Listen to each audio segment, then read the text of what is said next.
Right, I've hit the button. We're here, we're live. This is a brand new era for good brand consultants. It's a brand new era for the good consultancy brand podcast. We're live and we're streaming. Streaming!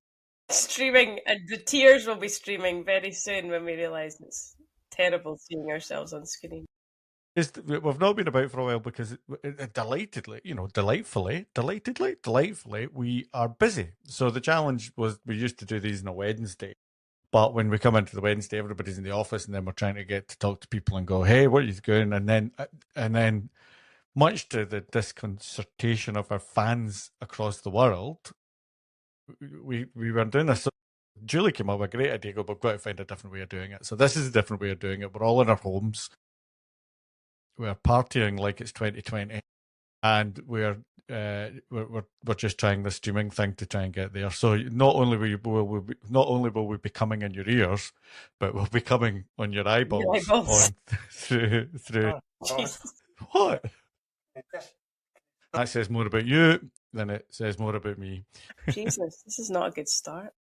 This is just the same. See, we thought, will this be weird? No, same vibe. Oh, right. So, Stuart, are you not going to do the Welcome to the Good Brand podcast? Well, if you just give me a second, I know what I'm doing. Sorry. So, I mean, Christ almighty, I'm just doing an intro. Just because you couldn't come up with a joke. Anyway, hit it.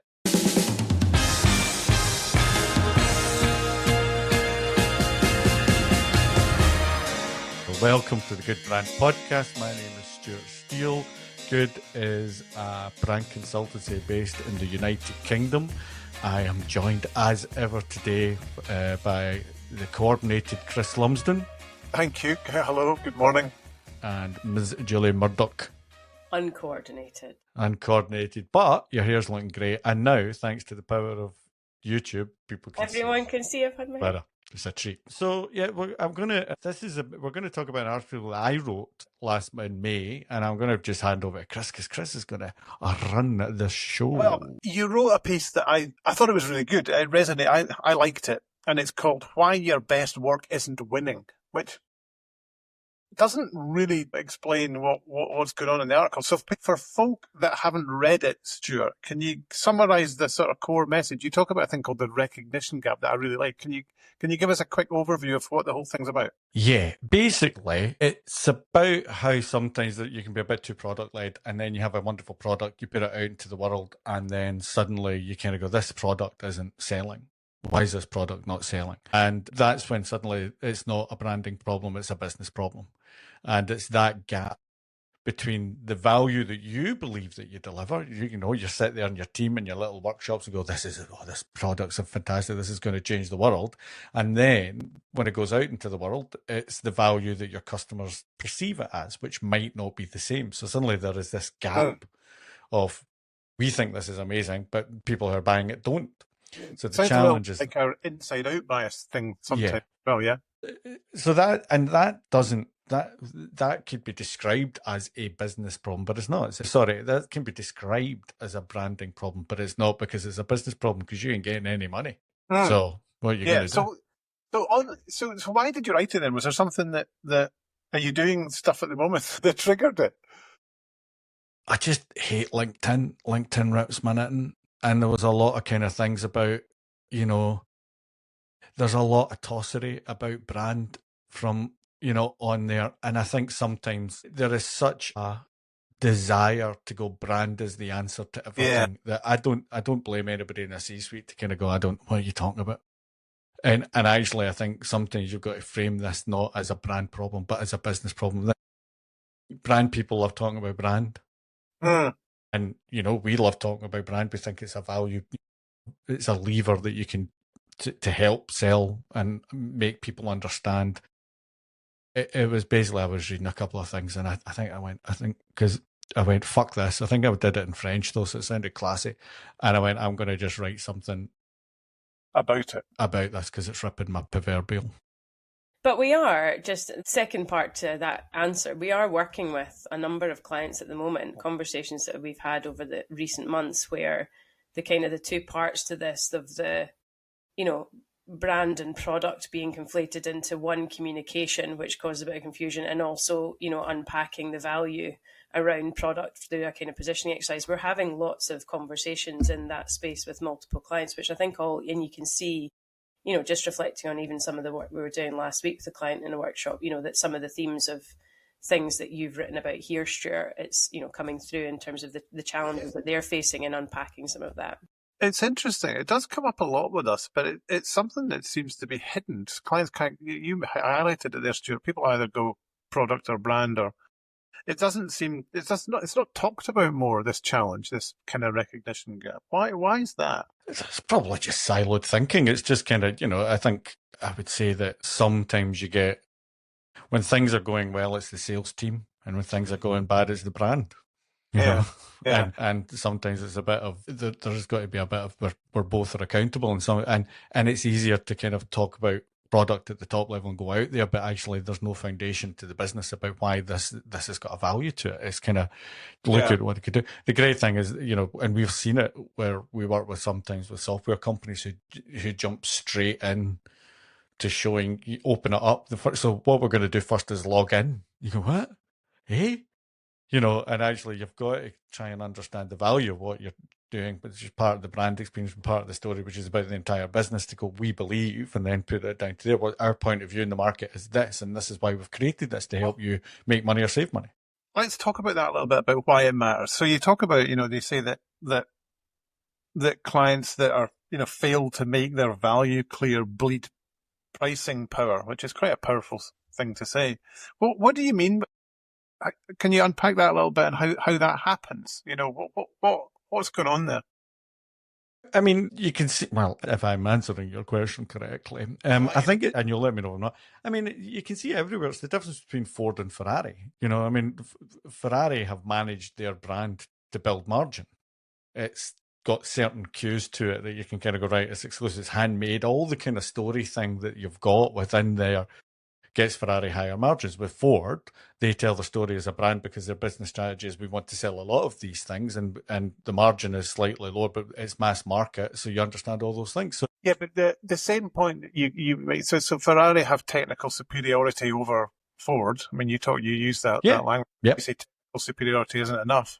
So is it the fact that they don't only have the technical superiority, but they're able to present the benefits of that technical superiority in a powerful way? For the market that they've understood, it's about desirability and of that technical, you're going to get the best, and that's going to cost. So there's a story around that, rather than going, we've launched a car. And you kind of go, okay, there's a lot of car launches in a year. So they've kind of so they build up the brand story to support that. Go, we believe in this and this and this and this. Our point of view is technical this, technical that. And I think that story, especially when there's so much, we work with companies that would describe themselves as selling Me Too products. Nothing dirty on that. It's the competition. So you've got to have a point of view that differentiates you on that Me Too. So that has got to be a differentiator. If you just go to market, you're just going to market.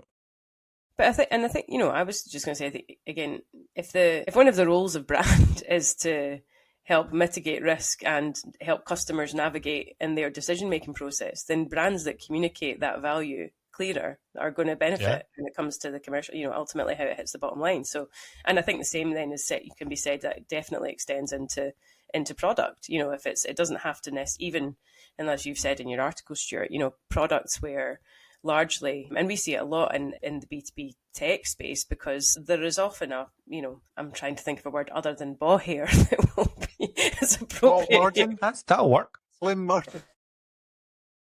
A thin margin between the technical specification of different products. So you need something else to set yourself apart. And then, like you say, really understand, thinking about, this isn't a new conversation. We've touched on this a number of times in previous podcasts about technical-led, engineering-led businesses being so proud of the technology and proud of the software, whatever it may be, that's what they want to talk about. Ramp up the technical, and kind of the simplification of it is seen as a dumbing down and a negative thing, as opposed to we're making it clearer for customers to navigate the value the problem we're solving for them and the value that we're delivering for their business. It's just a bit of a flip. But I think you make a really good point there, Jules, which is when you say the brand is designed to help customers make a trusted decision, make the right decision. I think when you go to certain people and you're trying to get budget for things, I think part of the problem is that the brand is seen as the colouring in department, like, oh, where do you put the logo and what size of it? And actually, it's a deeper, more fundamental truth to kind of what the business is. It's explaining what you are as a business and the fundamental basis of all your products and everything else that goes there. And I think it's kind of brand is seen as what colour is it, Yeah, and so how it's size the logo.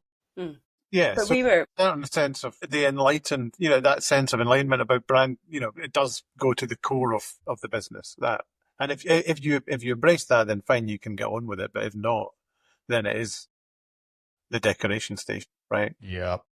but that's backed, and again, and not an uncommon theme of things that we talk about around the kind of the importance of those, the foundational aspects of your brand and things that drive, that don't change, that drive decision. And we were talking about it with a client yesterday. They're launching a new brand, a new product, and a new business. And we were talking about exploring some of those fundamental kind of vision, mission, values.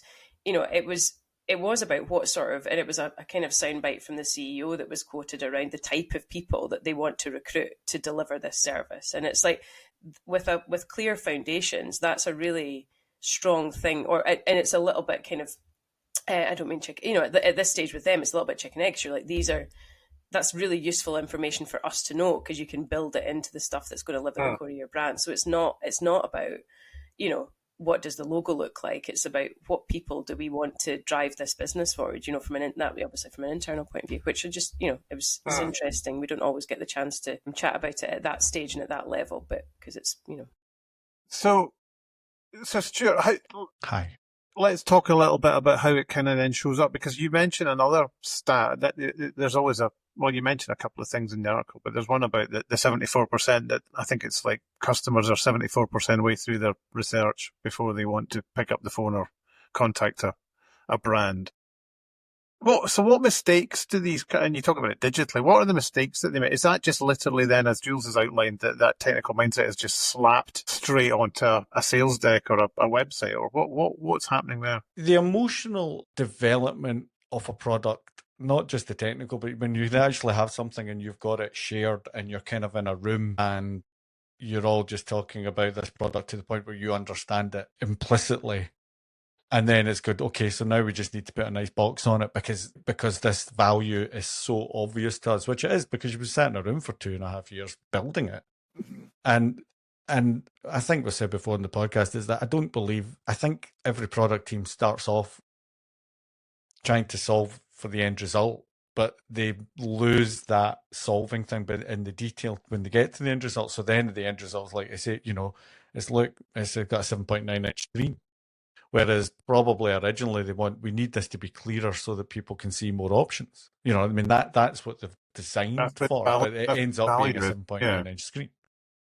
And I think that's where it runs out and it kind of moves on. And also they probably do have a set of values that have probably been slightly shaved off as the product is in development, but they always go out looking for the best. And I just think that the challenge is these products take a long time. You just want it out the door, and there's a bit that the taking it back and go, okay, this is great. Let's reframe how this is going to make me money or save me money. Let's just reframe it, and let's understand that value so we can put it clearly on the website. Do you mean let's reframe that so that it's more easily understood? The value is more easily understood by the customer. Yeah, I mean, we had a client who was doing free consultations if you bought this very expensive product, and they were amazed that nobody was taking them up on it. They're going, I can't believe that. I'll just repeat that. I can't believe nobody's taking this up. We are the experts in the industry, and people aren't actually coming to us to take this. And the headline on the website was free consultation, and so it's there. It's free, consultative, brilliant. And it didn't work because so what? You got to answer the so what question. And when we actually changed it to get up and running faster, it all just went, and then suddenly people went, okay, that's the reason to do it. Right, so that's a nice example of it being able to express explicitly what the value is. But it's interesting when you go to clients and talk to them, because I keep saying to clients, this is like me explaining how you breathe. You can say, well, I breathe in and out, but actually you're forgetting about all the things that are going on that you're doing instinctively to add value. So that's why we've got to come in and just ask a lot of stupid questions and dig deep to go, why, how, what, but what does that mean? So what? So it's a free consultation. No, I mean, these things are not difficult, are they? They're just, you're just revealing some biases, I suppose. Sorry, Jill. No, I was just going to say, just to a slight counter to your point, Stuart, about not a challenge, just a I like different. it. Bring it on. The kind of the sort of the always starting with clarity on the customer problem, setting out on the right foot from a product development point of view. Just again, a conversation we were having that recently around sometimes what we'll see is it's something that's been created. And this is often how I think B2B brands in particular end up with massively inflated product portfolios, because it's something that a customer's asked for.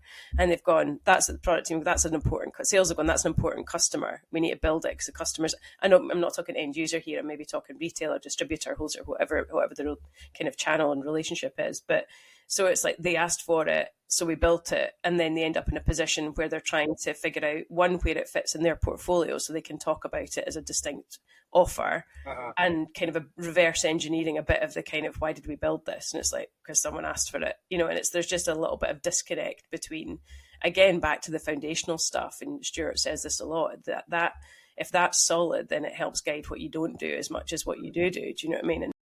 It's just, again, not that we. Yeah, no, you're right. You're right. I mean, that definitely happens, and we're lucky that we definitely see it. But thankfully, our clients, mostly come from the latter, but certainly there is the kind of thing going, can this make sure it's got a hand scanner or a McWidget do or something on it, and then suddenly you just get the McWidget boodoos. So yeah, value in in your article, there are 4 questions. You say that the companies that are going to win are the ones that can answer these questions without hesitation, and it's interesting. Do you want to run through them? And yeah, let's go with the first one. I'll kick off. Right? Okay, here we go. Right, you're winning, client, Mr. or Miss Client. You're winning if you can answer these. What makes us meaningfully different? Not better, different. And one of my things I'm saying a lot, only is better than best. If you can get an only, that's good. But saying that we're the best at is kind of there. So it's trying to find meaningful difference, which is tricky, because what does meaningfully is doing a lot of heavy lifting there. What does it mean? So you can have so for example, we've just put a 8.5 inch screen. How's that meaningfully different? Is there a debate to get into here on this first question about the difference between differentiation and distinctiveness? Because I know that is a thing. I mean, could you replace different with distinct? Meaningfully distinct? Stand out? No, I don't think so. Because distinct is. Lots of products and companies have similar things. So, how different is different? Well, that's where I don't know, but that's where meaningful comes out in the session. That's the meaning. That's where the meaningful is, because if there isn't a meaningful thing, then actually you need the brand. Well, this is where I think the meaningful and the only, I think, need to be very interconnected, because only is only good if it's only is only better than best if it's meaningful. It's like, how many whiskey companies do we work with where it's like, our pagoda's got a teapot shaped roof? Who fucking cares? Doesn't matter. Why is it different? Why does a customer care? How does it influence the quality of the product? That leads on to the second question. Yeah, and that question is, how does that difference drive measurable value for the customer? So how's that going to make them money, save them money, reduce risk, make them feel better? What is that? What does that? So, as Jill said, we think our teapot pagoda roof is meaningfully different. You go, brilliant. The next thing is, how does that make me how does that make me feel better about buying this present for my dad for Father's Day? Where does the value show up? Where's that? Yeah. So that can be a B2B or B2C. How will this make me money or save me money? This is why I love B2B, because it's very clear. You can do that, but that's there. And then once you've got that, you've got the next question, which is, can we prove it? These are tricky, man. These are. Well, yeah, and it's kind of, you kind of go, well, yeah, and you go, okay, I'm sitting here with my notepad. Crack on. It's got a 7.9 inch screen. And you go. Well, that was going to be my question around that question. Does that, how do we prove it, help join the dots between the value bit and the technical bit? It kind of, because quite often that those things are both there. They've just not been kind of threaded together, and it feels like you're asking those questions. It helps bring the products, bring the disciplines together potentially. Yeah, and that hard proof can be, as you say, Julie, or it can be, here's a customer testimonial, or here's a thing. There's a couple of things, but you've got to. You can't just say it. You kind of what you want to do with the first two is people lean in. They're kind of going, okay, you've got me. Tell me more. How I see how this is going to make me money, save me money. has it because it's trust. It comes back to brand trust. It's kind of good. So has anybody else done this before? Has anybody else done this before? And they kind of go, no.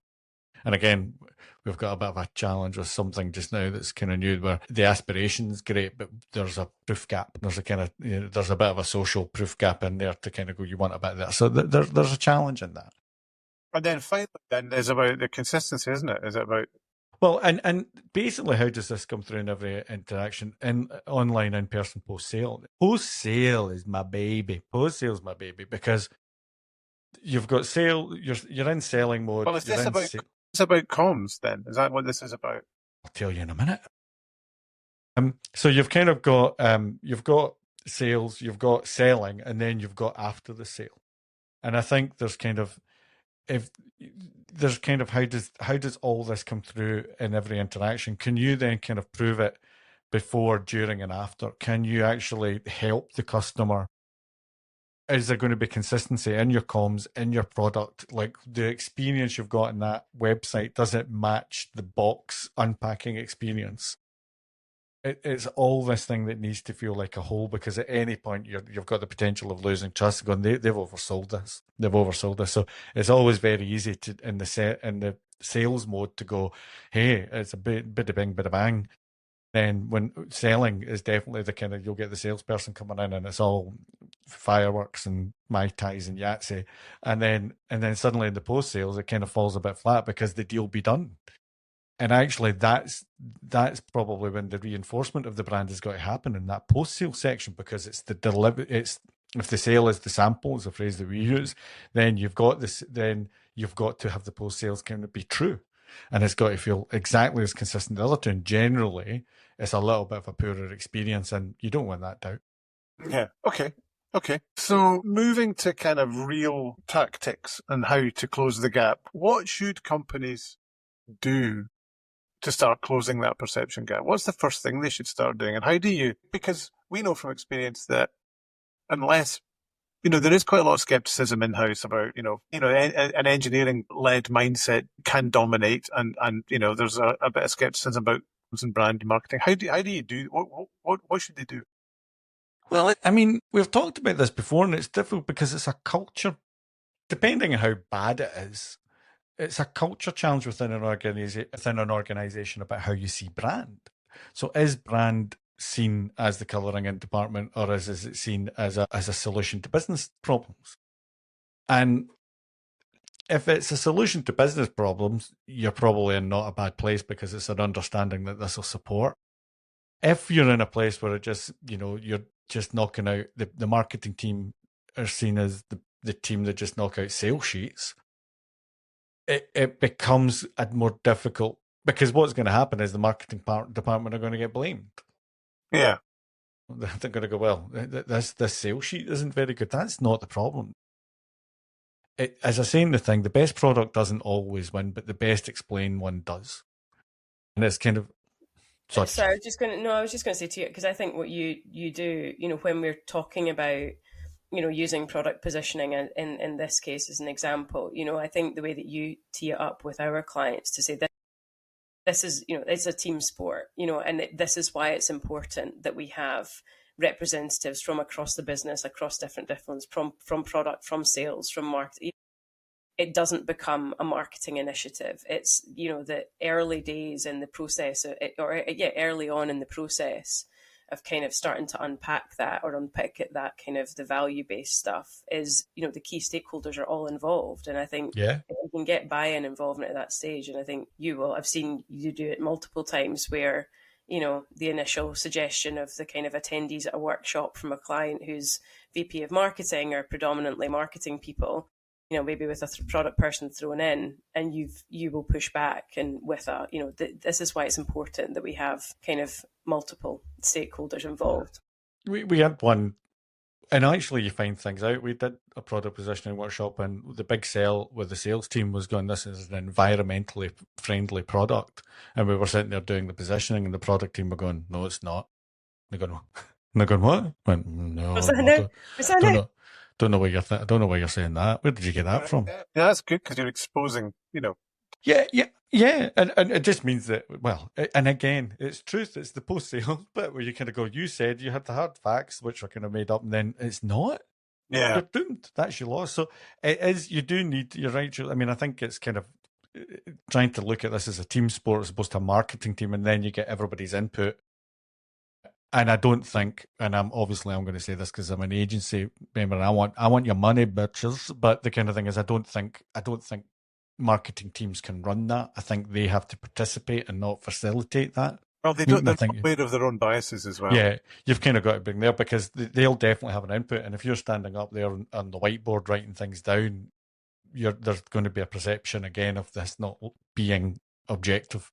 Well, yeah, and I think that we've worked with clients in the past where, because of the internal culture and the kind of perception of marketing being the sales sheet and colouring in department a little bit, that you get to, even when you're, ultimately, product trumps marketing, or product trumps everything. So I think you can't then be in a position, if you start out with marketing team trying to, I'm just using the marketing team in this case, but, trying to facilitate, like you say, and participate, you're on to plums, you know what I mean? Because it's not, you straight, as opposed to being able to bring in an objective kind of outsider to, like you say, ask all the daft questions.